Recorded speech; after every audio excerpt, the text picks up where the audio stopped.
buenas tardes a todos los participantes. Les saludamos del Ministerio de Salud, de la Dirección General de Telesalud, Referencia y Urgencias.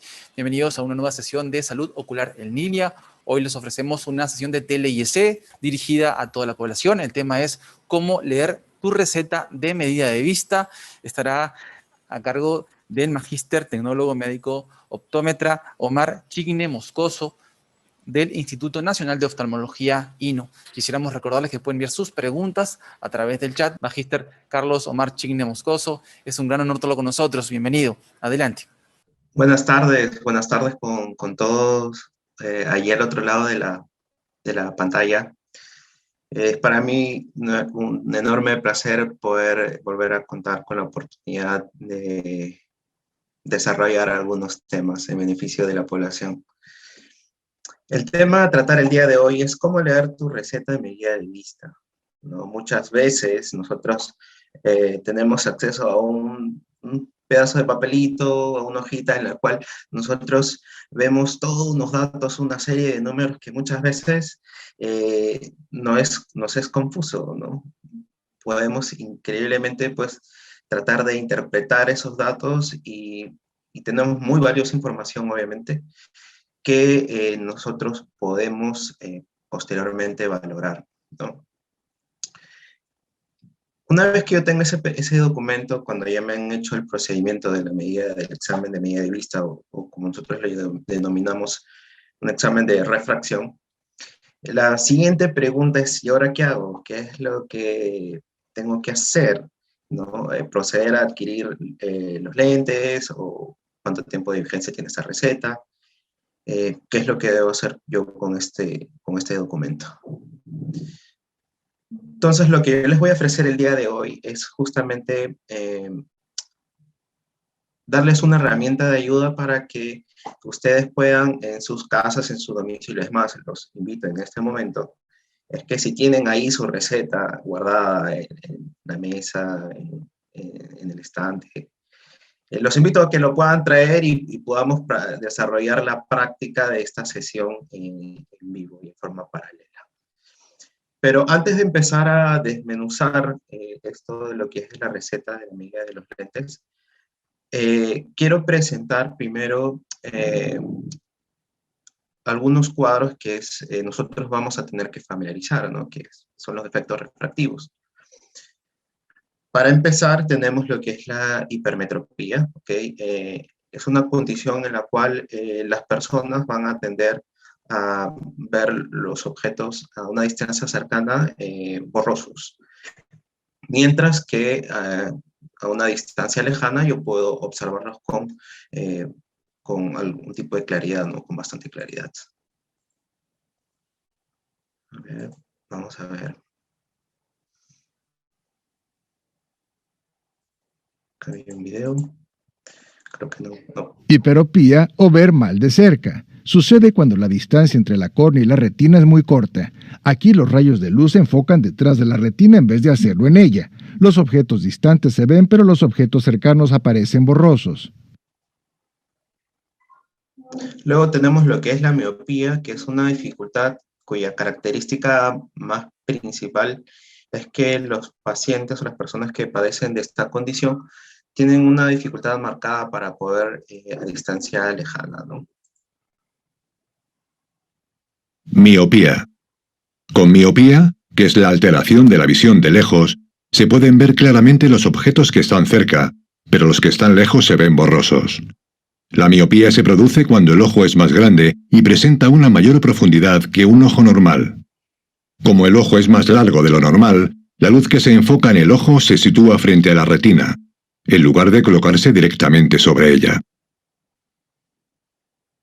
Ok, entonces el beneficio de ser miope es que ves con claridad las distancias a visión cercana, mientras que el punto negativo es que obviamente al observar de lejos tienes bastante dificultad, ¿no? Dependiendo de la magnitud de la miopía. Luego tenemos a nuestro tercer compañero, que es el astigmatismo, en el cual se caracteriza por una distorsión de la visión, ¿no?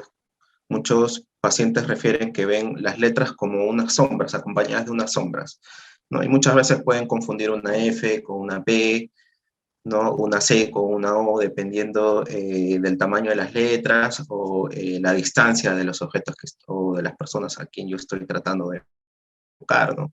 Realmente estos pacientes, si es que no están utilizando los anteojos, ven manchas, o sea, ven manchas caminando y no tienen mucho la capacidad para poder discernir detalles. Astigmatismo. En un ojo normal y sano, la forma de la córnea es esférica, como la de una pelota. Esto permite que la luz pase por el cristalino sin que se produzca distorsión. Los rayos de luz se enfocan correctamente en la retina para transmitir una imagen nítida de lo que se ve. Con astigmatismo, la forma de la córnea es más bien alargada, ovalada, lo que hace que la luz se curve y distorsione al pasar por el cristalino. Esto hace que los objetos se vean borrosos o no se enfoquen en todas las distancias, debido a que los rayos de luz no se enfocan en un punto para proporcionar una visión nítida. Y, digamos, como cuarto, pero ya no es tanto una condición de un efecto refractivo, sino que ya es algún proceso, en realidad, fisiológicamente hablando, normal, como parte del proceso de la vida. Esta condición se presenta bordeando los 40 años aproximadamente, puede ser quizás unos 2, 3 años antes o 2, 3 años después, pero va progresando, va aumentando y se va, digamos, estabilizando hasta los 62, 63 años, que es donde ya alcanza una cierta cúspide, ¿no? Es por eso que a partir de los 40 años ya uno requiere, digamos, un control un poco más seguido para poder justamente afinar esos detalles, ¿no? De la visión cercana, considerando más aún si es que yo tengo algún tipo de actividad que requiera mucha demanda visual, ¿no? Presbicia. Al igual que ocurre al enfocar una cámara, en un ojo sano, el cristalino se flexiona y cambia de forma para enfocar correctamente los objetos a diferentes distancias. Sin embargo, a medida que los ojos envejecen, estos pierden flexibilidad. Como consecuencia, la visión de cerca se reduce, afección conocida como presbicia. La presbicia es una consecuencia natural del envejecimiento.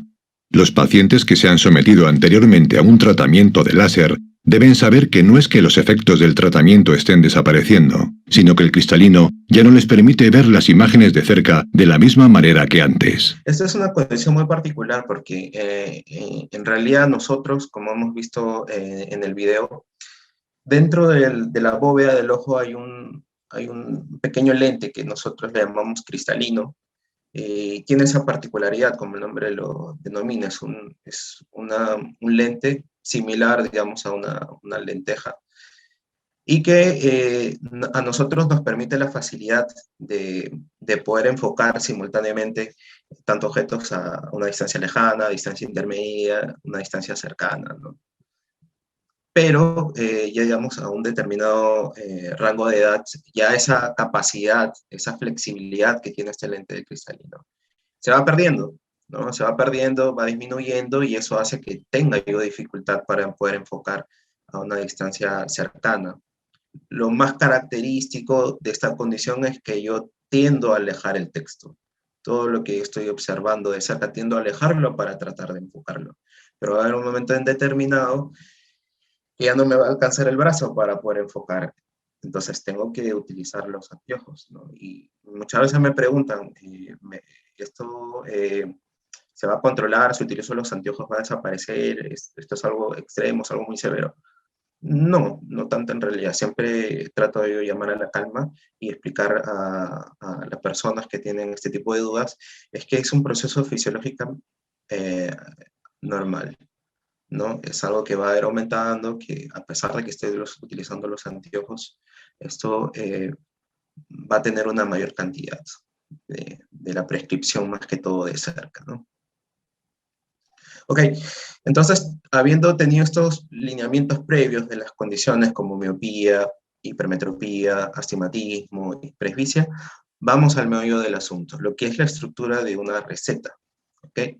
Nosotros acá tenemos unos componentes en el cual yo le he tratado de simplificar en cosas muy universales, muy concretas, que ustedes lo van a ir viendo en diferentes recetas. O sea, si yo voy a un ente público o ente privado, voy a encontrar ciertos valores que van a ser comunes, ¿ok? En cuanto a las descripciones. Y yo con eso finalmente me voy a poder ayudar a tener una guía de qué datos son específicos los que yo tengo.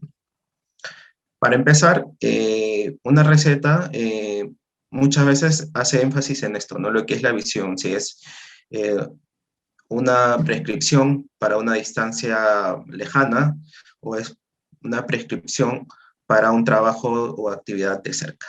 ¿Ok?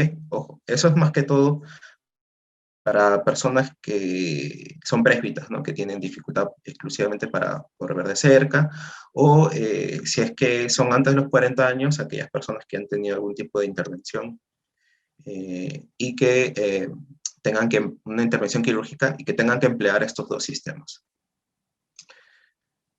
Tenemos lo que es el componente de la esfera, ¿ok? Acá. Pero antes de continuar con el término de esfera, ustedes ven acá unos numeritos. Siempre en sus recetas van a encontrar esos famosos números. Algunas veces acompañados del signo positivos, otras veces de signos negativos. Nosotros, así como cuando nosotros queremos determinar qué tan alto es un objeto, qué tan alto es una persona, nosotros utilizamos una unidad métrica, ¿no? En este caso, los metros o los centímetros. Si queremos saber cuánto pesa algo, utilizamos los kilogramos, gramos, etc. En el caso de este documento de la receta, nosotros utilizamos un valor y eso se llama dioptría. ¿Ok? Entonces, ese numerito en realidad son unas unidades de dioptría.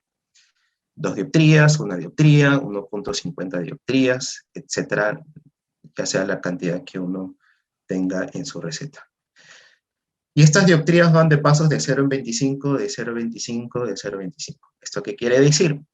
Que si yo, por ejemplo, tengo una medida de 2 dioptrías y la siguiente unidad o la siguiente escala, si es que en todo caso aumenta mi prescripción, sería 2.25. Si va aumentando, sería 2.50, 2.75 y llega a la tercera unidad. Y así sucesivamente. Va en pasos de 0.25. ¿Ok? Entonces, vamos partiendo de ello. Tenemos este recuadro que dice esfera. Muchas veces ustedes van a encontrar, quizás en otras recetas, en abreviaturas, ¿no? Como es SF, ¿no? Que es la abreviatura de esfera, o su denominación en inglés, ¿no? Que es sphere. Entonces, ustedes lo van a encontrar con este término. Cualquiera de estas tres posibilidades, estamos hablando del mismo bloque. ¿Ok? Luego, nosotros vamos a tener el componente del cilindro, que va a hacer referencia a lo que es el astigmatismo. En el caso de la esfera, nosotros acá podemos discernir si estamos ante una hipermetropía o una miopía. Si hay algún número, alguna anotación en este recuadro del cilindro, estaríamos hablando de que esta persona tenga astigmatismo. Igualmente, ustedes van a encontrar en abreviaturas CIL o CIL, por su abreviatura en inglés. Cualquiera de estas tres opciones hacen referencia al mismo bloque. Ahora, hay que hacer hincapié en que si la persona tiene astigmatismo, siempre va a estar acompañado de un valor, que es en este caso del eje, una numeración que va acompañada de un grado. ¿Ok? Y el grado es de suma importancia en el sentido de que acá yo les presento una rueda de una bicicleta, ¿no es cierto? Una persona que repara la bicicleta, si ve que la llanta está fallando y uno tiene que reparar alguno de estos radios, entonces ya determina en qué posición es el radio que está fallando. Sucede exactamente lo mismo en el caso de los astigmatismos. Nosotros, para poder determinar la orientación del astigmatismo, debemos ponerle una coordenada. ¿Qué quiero decir? En el caso de los pacientes con astigmatismo, la córnea, que es la estructura, la parte más delantera del ojito, No es como la forma de una pelota de fútbol, sino es como es una forma ovoidea, como un huevo, como una pelota de rugby o de fútbol americano. ¿No es cierto? Entonces, en ese tipo de circunferencias no es completamente simétrica. Hay un lado que es un poco más curvo que el otro. Entonces, en el astigmatismo sucede eso, y eso repercute en la visión del paciente generando un desenfoque, lo que finalmente le da la distorsión a la visión. Es por eso muy importante que si el eje, nosotros determinamos de que el paciente tiene un astigmatismo, un componente, un cilindro, siempre tiene que ir de la mano con esta coordenada, el eje, porque a mí me permite identificar hacia qué lado está ese astigmatismo. ¿Ok? Pueden encontrarlo así como eje, o algunas veces que también lo colocan como axis en inglés, ¿no? Luego tenemos lo que es la distancia interpupilar. ¿Y por qué es importante determinar la distancia interpupilar? Porque le va a facilitar al que monte las lunas sobre la montura que uno seleccionó, poder colocarlo justo en el centro, de acuerdo a las características físicas del rostro del paciente, se van a colocar, se van a montar las lunas sobre la montura, ¿no? Eso es también de vital importancia para fabricar las lunas y finalmente colocarlas en la montura. Muchas veces ustedes lo van a encontrar como DIP, que es la abreviatura de distancia interpupilar, o en algunos casos ustedes lo van a encontrar como DNP, que es distancia nasopupilar. ¿Esto qué quiere decir? Que ya no toma la distancia entre pupila y pupila como un solo bloque, sino que lo difiere a la mitad de la nariz, hacia el centro de la pupila de un lado, y del centro de la nariz hacia el centro de la pupila del otro. ¿Ok?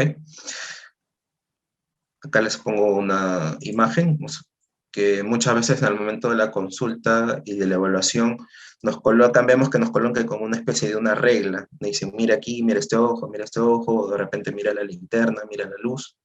En ese momento es donde nos están haciendo la medición de ese valor. ¿Ok? Luego tenemos lo que es la agudeza visual. Esto es opcional, de todas maneras lo he puesto porque a nosotros nos da una referencia para poder determinar cuánto es la capacidad de visión. La agudeza visual con estos valores, quizás muchos habrán escuchado el famoso término 20-20, lo que hace es darnos una idea de cuál es la capacidad de visión. Si, por ejemplo, yo tuve que ir de viaje a la provincia y se me perdieron mis gafas y menos mal que tuve la receta, entonces yo puedo presentar y la persona que me está evaluando puede tener una idea de cuánto es la capacidad de mi visión con solo observar estos datos, ¿no? Eso también va para una distancia lejana como una distancia cercana. La agudeza visual. Ok, continuamos. Jalando un poco la idea de cómo le fui presentando los defectos refractivos, tenemos lo que es la hipermetropía, ¿no? Aquella condición en la cual veía algo borroso de cerca, pero tenía facilidad para poder ver de lejos. Ustedes, para poder determinar si tienen esa condición o no, se van a tener que guiar de este bloque que dice esfera, ¿ok? Que es el primer bloque de números que ustedes van a encontrar en su receta. Si estos números o estas dioptrías, ¿ok?, están acompañadas del signo positivo, significa de que tengo ya una hipermetropía, de que tengo una hipermetropía, ¿ok? Esta es la referencia. Recuerden, si encuentran un valor acompañado de un signo positivo, están ante la hipermetropía, ¿ok? En el caso particular de esta receta, yo ya les he ido agregando, ¿no? En la distancia cercana se coloca esta abreviatura también, ADBD, que es lo que es la adición, ¿no? Básicamente la medida de cerca. Lo que sucede es lo siguiente. Cuando nosotros tenemos dificultad para poder observar de cerca, pero ya es un tema propiamente de la presbicia, o sea, a partir de los 40 años, generalmente, nosotros tenemos que colocar al paciente unas lunas con un componente positivo. ¿Por qué? Porque el componente positivo o estas lunas positivas tienen un efecto magnificador, o sea, en otras palabras, como una lupa. ¿Ok? No sé si ustedes han visto por las calles, de repente para salvarme del apuro, quizás compré una lupa y con eso yo puedo observar mi periódico y todo eso. Entonces, esa lunita que está, como lo estamos utilizando como lupa, tiene un componente positivo. Lo que hace es magnificar la imagen, lo que yo estoy observando. ¿Ok? Y en este caso particular, yo coloqué pues la distancia interpupilar, que generalmente, si yo voy a tener tanto una prescripción para lejos y de cerca, tengo que anotar también mi distancia interpupilar de lejos y de cerca. Eso es obligatorio. ¿Okay? Generalmente hay el valor de cerca es menor que el de lejos. ¿Por qué? Porque yo cuando miro de cerca tiendo a mover los ojitos hacia mi nariz, ¿no? Es un movimiento completamente natural.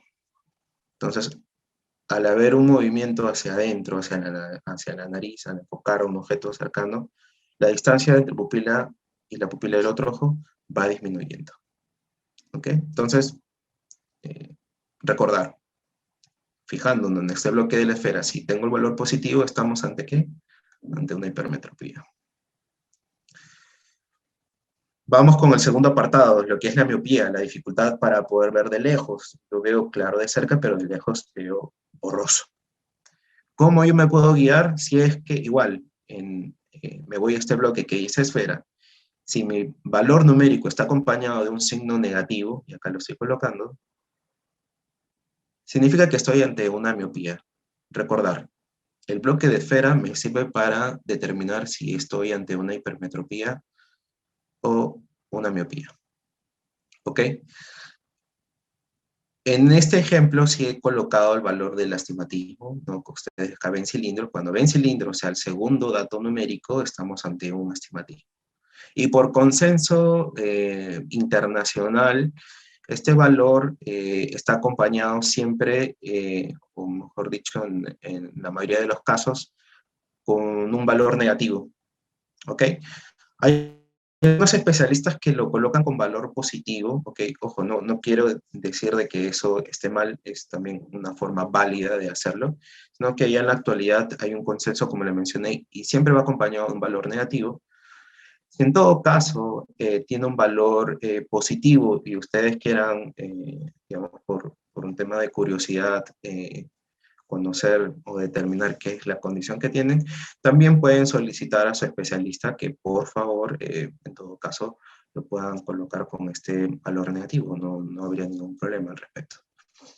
¿Ok? Entonces acá ya estoy colocando, ya estamos determinando según la esfera, ¿ok? Y según este valor, que yo recalco aquí, que estamos acompañados de una miopía y en este caso astigmatismo, o sea, ya la persona tiene dos condiciones. ¿Y qué es lo que mencioné cuando había un componente, un cilindro o un astigmatismo? Que siempre debía estar acompañado de una coordenada. Acuérdense del radio o la rueda de la bicicleta. Acá está con su coordenada 20 grados, 45 grados, y esto a nosotros nos permite determinar en qué ubicación está el astigmatismo del paciente. ¿Ok? Ya acá no puse DIP, no distancia pupilar, sino coloqué DNP, que es de distancia nasopupilar. Si sumamos el 31 milímetros, porque este apartado se coloca con la unidad de milímetros, y los 29 del ojo izquierdo, ¿qué suma? 60. 60 milímetros como distancia interpupilar. ¿Ok?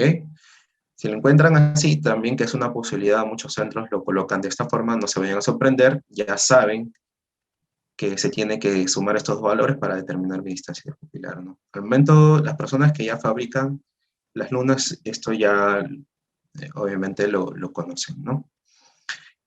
Lo otro que también quería mencionar es que en algunas recetas ustedes también van a encontrar este término, OS.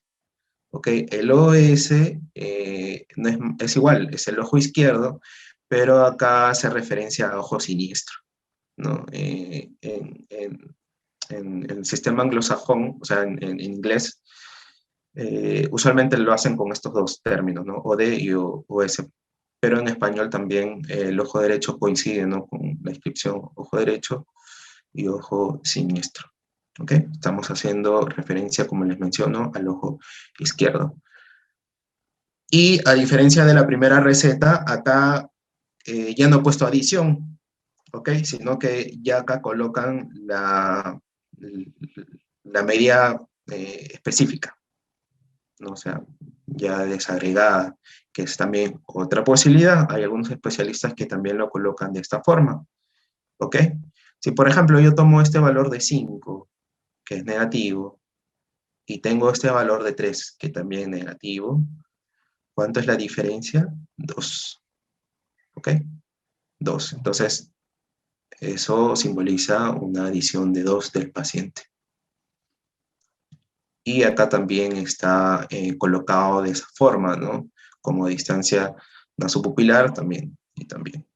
Las distancias nasopupilares son muy útiles en el caso de cuando se van a producir la adaptación de lentes multifocales.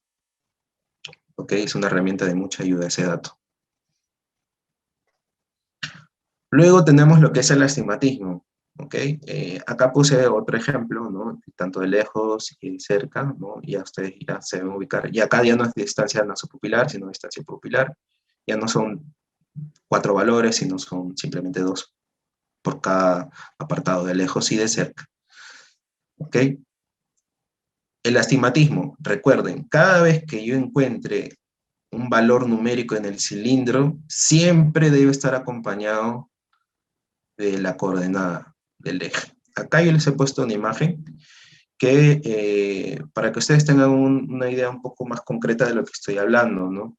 Nosotros al momento de evaluar tenemos un abanico de posibilidades que van de 0 a 180 grados. Para que ustedes tengan un poco más de ideas, quizás como nosotros en el colegio utilizábamos una reglita que era como una especie de un transportador cuando llevábamos nuestras clases de los ángulos, ¿no? Ángulo recto, obtuso, etc. En el caso de los astigmatismos, esto es de vital importancia, porque si una persona, por ejemplo, en este caso, tengamos 3 dioptrías de astigmatismo, basta que, digamos, yo le coloque en mi receta que este paciente tiene 90 y al momento de la fabricación le colocan 95 grados, esos 5 grados de diferencia puede hacer de que ese paciente, de lo que veía un determinado nivel, vea 3 o 4 veces peor. Si alguna vez ustedes han tenido la oportunidad de pasar una evaluación, han visto que hay una cartilla con letras más grandes hasta las más pequeñas. Entonces, esa pequeña variación de 5 grados hace de lo que tú estés viendo, las líneas con letras más pequeñas, solamente veas la letra más grande, que es la letra típica, la E, ¿no? La pequeña diferencia repercute mucho en la visión del paciente. Por eso, como les mencionaba, es muy importante que igual cuando ustedes recepcionen este tipo de documentos, vean que que estén completos, o si de repente ven acá un espacio vacío, entonces les llame un poco la atención. No tengan miedo, pueden consultarle a su especialista y decirle, ok, no, cualquier observación, ¿no? Finalmente, nosotros estamos para darle la tranquilidad y la plena información a los pacientes. Cuando, en este caso, por ejemplo, de esfera, acá no hay nada, está vacío, pero siempre se coloca una rayita o un slash para determinar que en ese espacio no hemos encontrado, no hemos hallado algún tipo de condición, un defecto refractivo. ¿Ok? No se puede dejar esto vacío. Si está vacío es posiblemente de que quizás yo haya omitido un valor. Entonces, es importante que nosotros podamos verificar ello.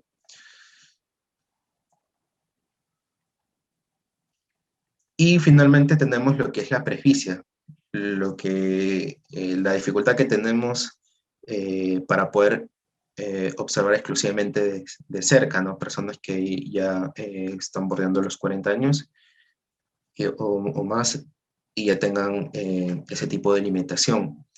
Acá yo he ejemplificado un poco lo que estaba describiendo en el cuadro anterior, ¿no? Nosotros tenemos que colocar ese slash. O sea, ¿por qué? Porque muchas veces esto puede traer confusión al paciente, al que elabora las lunas, y puede decir, ok, acá está en blanco, ¿qué hago? ¿Fabrico o no fabrico? ¿Se omitió el dato o no tiene algún valor? Entonces lo que se recomienda es esto, ¿no? Poner ya sea una raya en sentido horizontal o un slash para determinar que en ese espacio no va algún tipo de información.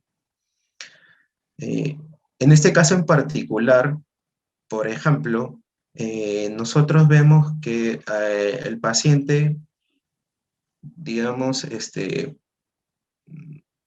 vino a consulta, ya tenía sus anteojos y de lectura, pero cuando quería utilizar la computadora sentía que no le ayudaba mucho, tenía algún tipo de dificultad.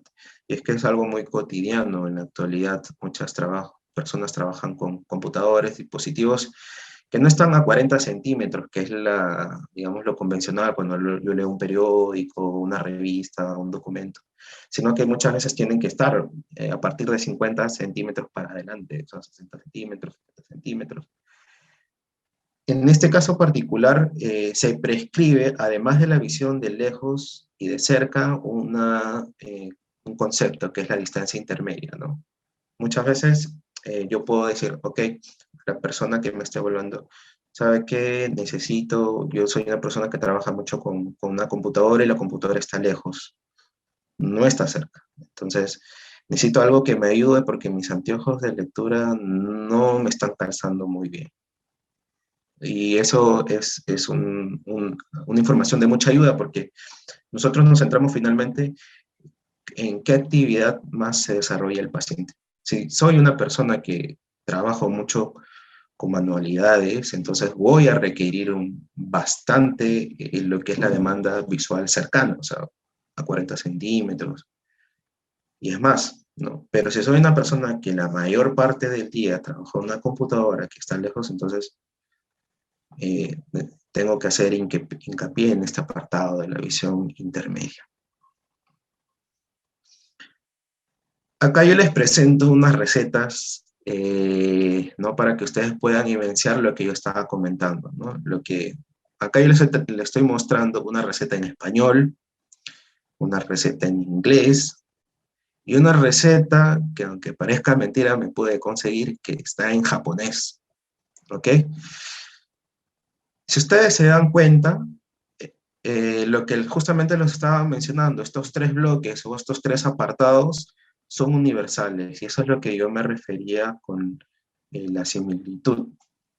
¿Y por qué les presento esto? Porque muchas veces me ha sucedido de que personas que viven en el extranjero, radican en el extranjero y por X motivos vienen al país y quieren mandar a fabricar sus lunas, entonces piensan de que no, que tiene que estrictamente hacerse en el país, que acá no se va a poder, pero no es de todo cierto.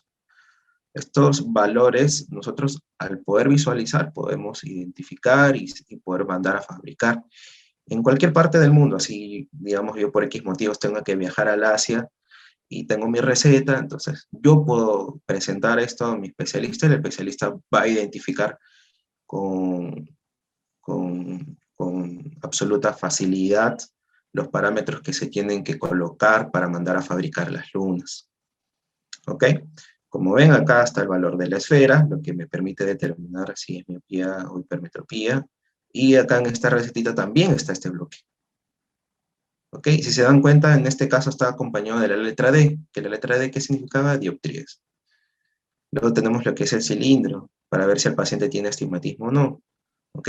Acá también lo ven aquí, y acá lo visualizan también.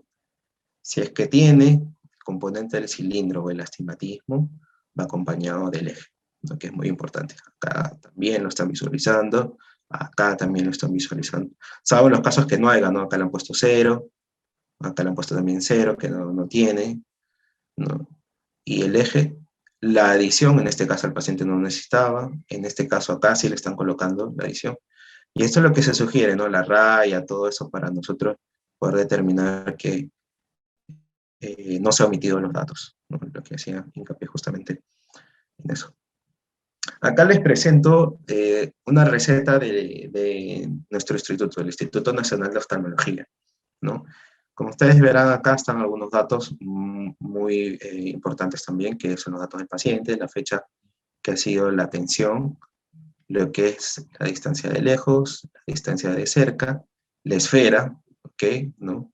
El cilindro, el eje, el DIP, que es la distancia interpupilar, y de forma opcional, como en el instituto se trabaja mucho lo que es también las personas, se evalúan a las personas que tienen estrabismo, ¿no? Que es una condición en la cual hay una desviación del ojito, se colocan esos datos también, ¿no?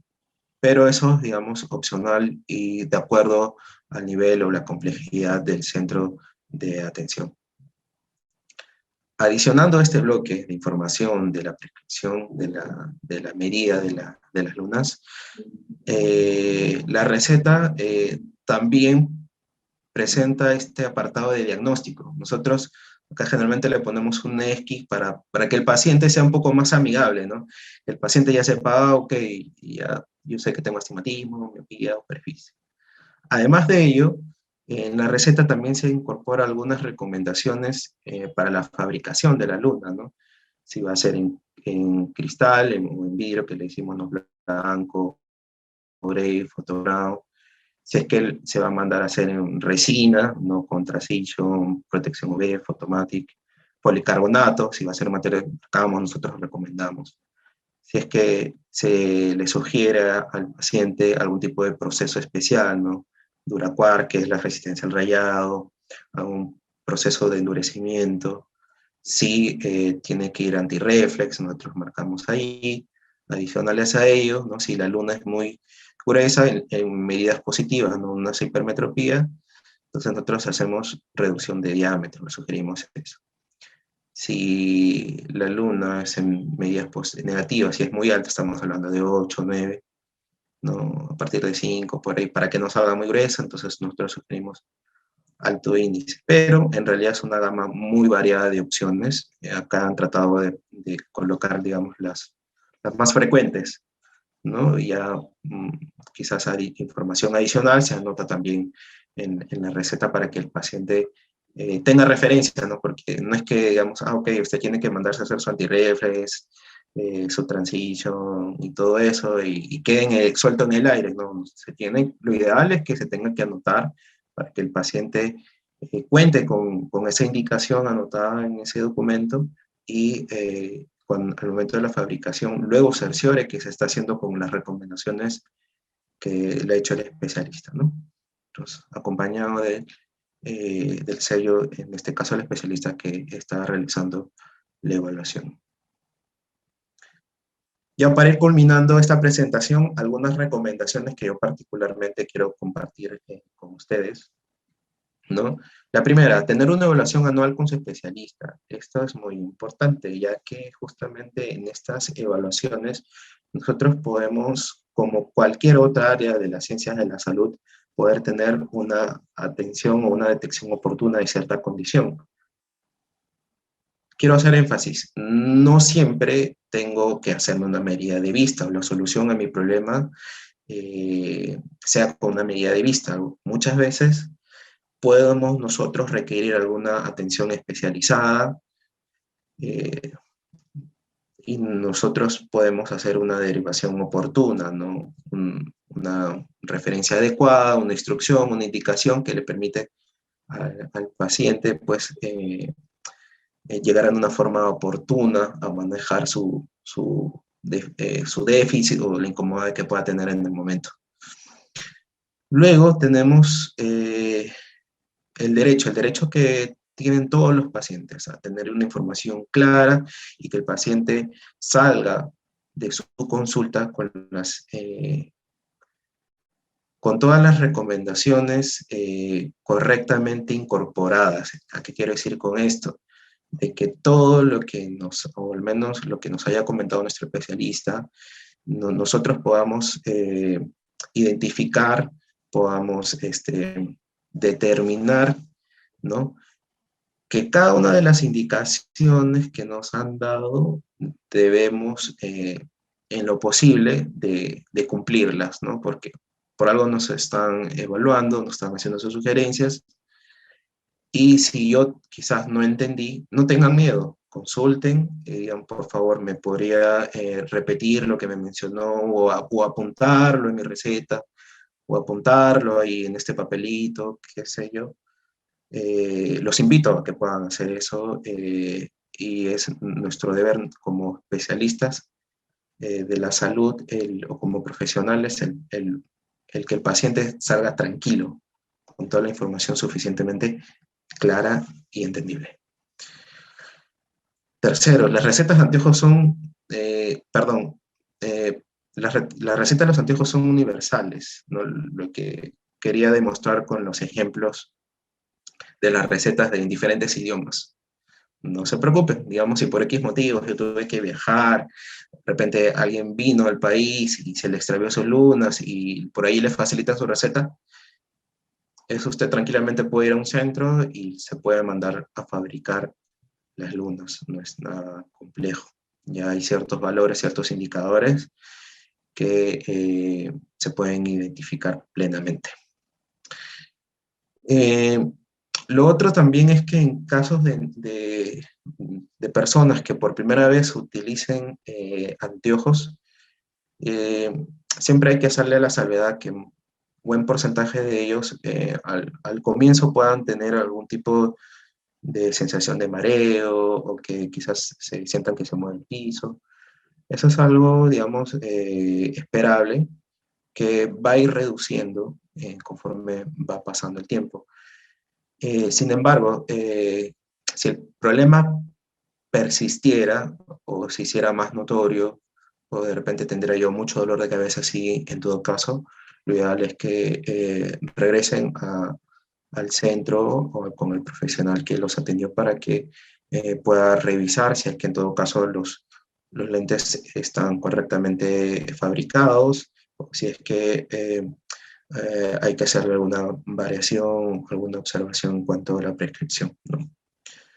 Eso es algo que usualmente se les informa a los pacientes y muchas veces están dentro de una de las recomendaciones de las recetas, ¿no?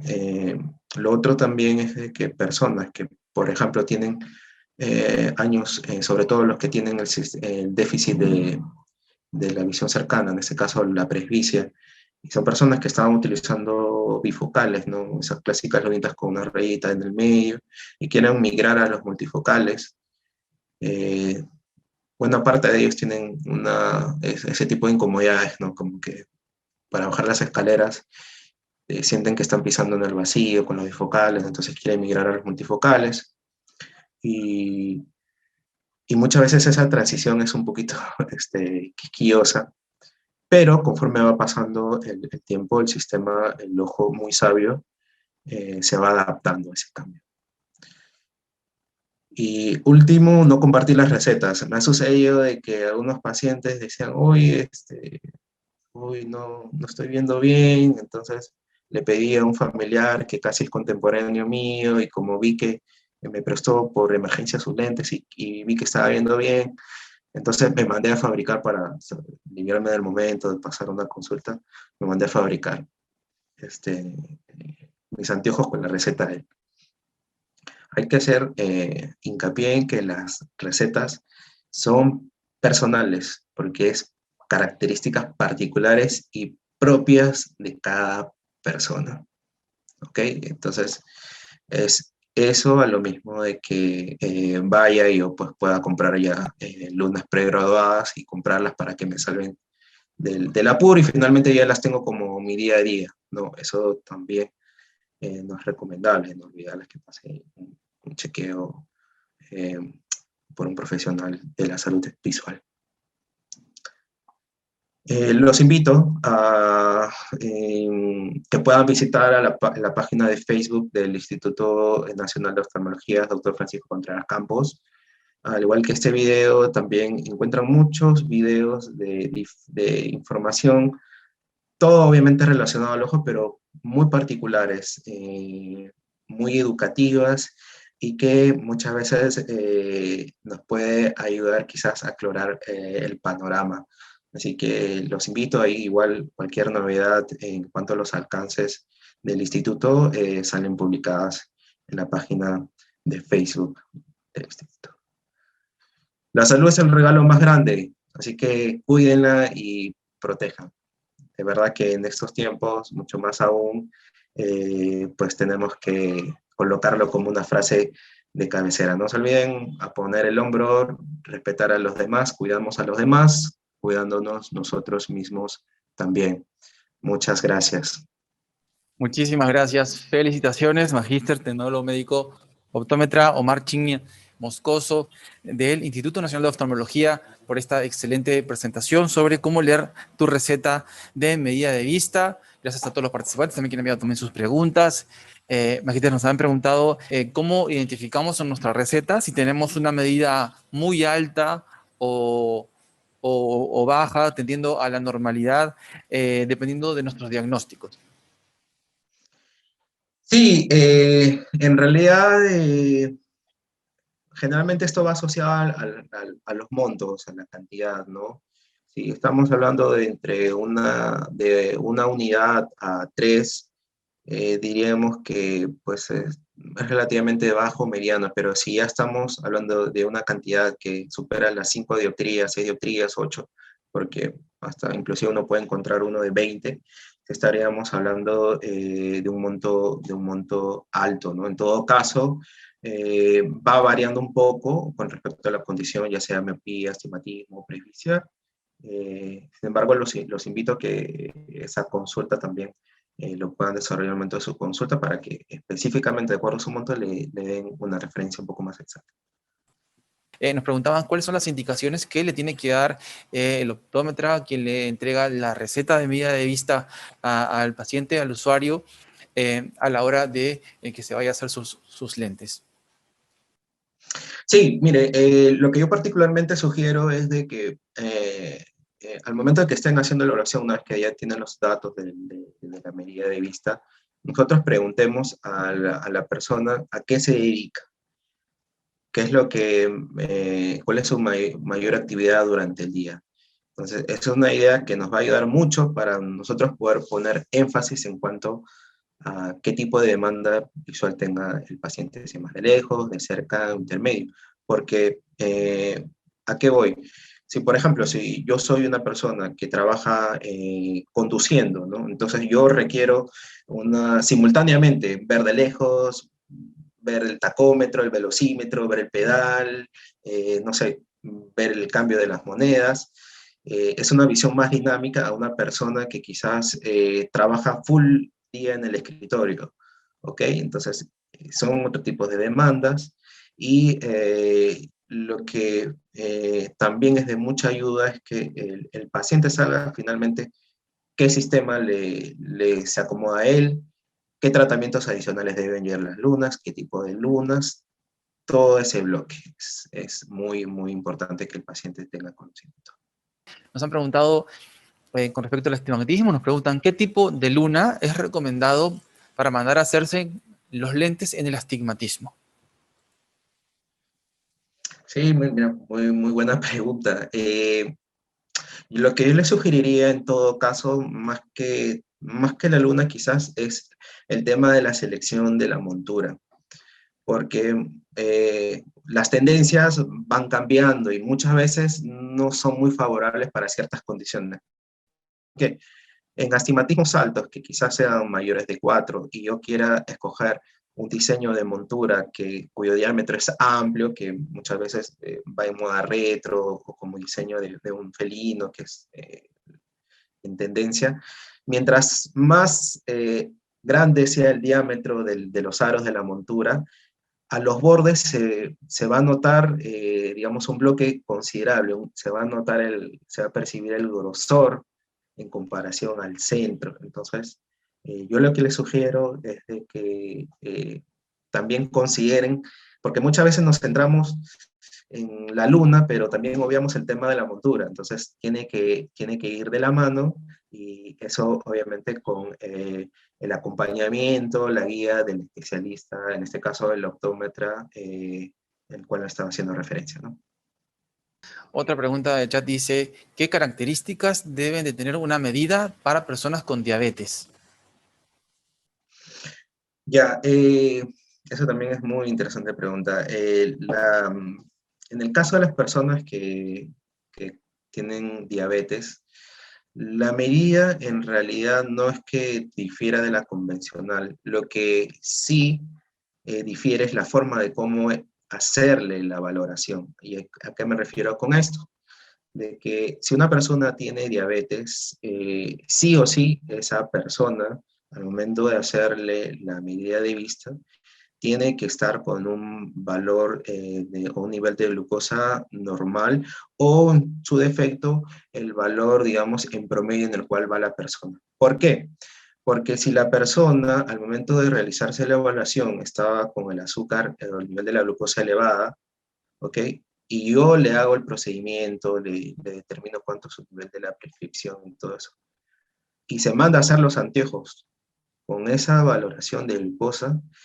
Una vez que ya el paciente esté estable, esté con su nivel de glucosa normal o más baja, esa medida quizás no la vaya a ayudar. Va a decir, uy, pero no estoy viendo bien, no estaba viendo como aquella vez. ¿Por qué? Porque dentro del ojo hay unos medios, como una masa gelatinosa, una masa de agua. Y eso, al momento de que el nivel de la glucosa va variando, también varía la densidad de esos medios, lo hacen más densos, ¿no? Y eso hace que finalmente varíe, que es la misma recomendación que se hace en este caso de las gestantes, ¿no? Generalmente se recomienda que pase, que dé a luz para que se le pueda realizar su evaluación y una prescripción más exacta. Eso es lo que se aconseja. Siempre ir acompañado con su nivel de glucosa si soy diabético. Nos preguntan también con respecto a los anteojos de cerca y otros de lejos. ¿Es mejor usar anteojos de cerca y otros lentes aparte para la visión de lejos, o mejor utilizar bifocales? Ujú. Ya, bueno, quizás los de mi época se acordarán del doctor Chapatín, que él decía que tenía sus lentes para manejar el camión, sus lentes para atender, sus lentes para ver a las personas, o en este caso de Moncherry, que era un cómico conocido que tenía un sombrero con varias lunas. Lo que se hace en la actualidad es simplificar un poco más las cosas, las situaciones, ¿no? Porque el hecho de utilizar sistemas paralelos, o sea, una montura para poder ver de lejos y de cerca, si soy una persona que sí o sí requiero de lunas de cerca, y por X motivos voy al banco y me olvidé mi montura de cerca, no hay posibilidad de que yo pueda ver de cerca, o sea, no podría acercarlo. En ese caso, se tendrían que utilizar sistemas que compensen esas dos demandas, de lejos y de cerca. Yo particularmente sugiero el uso del sistema de los lentes multifocales o progresivos, como su nombre lo dice, es una luna que tiene múltiples focos, múltiples medidas a lo largo de su recorrido. Eso hace de que en una sola luna yo tenga por satisfecho mi demanda de visión de lejos, de cerca e intermedio. Y lo que también recomiendo a mis pacientes es de que mientras a más temprana edad comience utilizando ese sistema es mucho mejor. El nivel de adaptación del cerebro y del ojo es mucho más rápido, y eso hace pues de que yo ya tenga una ligera ventaja a que utilizara otro sistema como por ejemplo los bifocales, ¿no? Nos han preguntado con respecto al costo de los lentes en la receta, qué es lo que debemos priorizar a la hora si queremos que los lentes no nos cuesten tanto y quisiéramos ahorrar, por ejemplo, los materiales, etcétera. ¿Qué es lo que se podría ahorrar y qué es lo que definitivamente debemos aceptar? Sí, eso va mucho de la mano con lo que finalmente le recomiendan, ¿no? A los centros que uno pueda acudir, a los establecimientos que pueda uno visitar para poder mandar a hacerse sus anteojos. Lo ideal es de que cuenten con cosas muy elementales, y no quiere ser con elementales como lo más bajo en calidad, ¿no? Sino que algo que sí o sí deben contar las lunas es al menos con protección ultravioleta, ¿ok? Que eso, los establecimientos tienen un dispositivo que se llama uviómetro, y al paciente le muestran que cuentan con esa protección de ultravioleta, las lunas. Si en todo caso trabajo mucho con computador, mucho con ordenadores, dispositivos electrónicos, lo ideal es que cuente con un antirreflex. Si es que no tengo ese tipo de actividades, quizás no es esencial, ¿no? Pero opcionalmente se aconseja. Y lo ideal es también que empecemos a migrar, ¿no? Todavía estamos en un tema de que muchos aún utilizamos los cristales o los vidrios. Eso implica un cierto riesgo, ¿no? Porque si se cae, se quiebra, o un accidente puedo producir algún tipo de lesión en el ojo y migrar a las resinas o policarbonatos. Todo eso, digamos, en un centro te van aconsejando, te dice, ok, usted con esto tiene este beneficio, pero las cosas que yo he mencionado al menos es, digamos, lo más elemental y lo más seguro. Muchísimas gracias. Felicitaciones. Por favor, Magíster Carlos Chigni, algunas recomendaciones finales dirigidas a toda nuestra población. Sí, espero que haya sido mucho de su agrado, y que lo vean como una herramienta de ayuda, ya que muchas veces es una consulta frecuente en los pacientes, ¿no? ¿Qué es lo que tengo? O muchas veces salen con el papel y no saben finalmente qué es lo que tienen. Entonces, ayudamos en este caso, invito a, si me están viendo algunos colegas o profesionales de la salud visual, iniciamos en este aspecto, ¿no? Hacerle la vida un poco más fácil, más amigable a los pacientes, el tema de mejorar la calidad del servicio, y recordar que a las personas finalmente deben acudir a centros que cuenten con profesionales especializados, que estén debidamente certificados y habilitados para poder ejercer, sobre todo para tener una mayor tranquilidad como usuarios, ¿no? Que finalmente nos debemos a ustedes como pacientes. Importantísimo. Muchísimas gracias. Felicitaciones, Magíster Tecnólogo Médico Optómetra Omar Chigne Moscoso. Lo esperamos en próximas telecapacitaciones y tele-IEC. Un gran saludo para usted y todo el equipo del Instituto Nacional de Oftalmología. Hasta la próxima. Muchísimas gracias. Muchísimas gracias a ustedes también.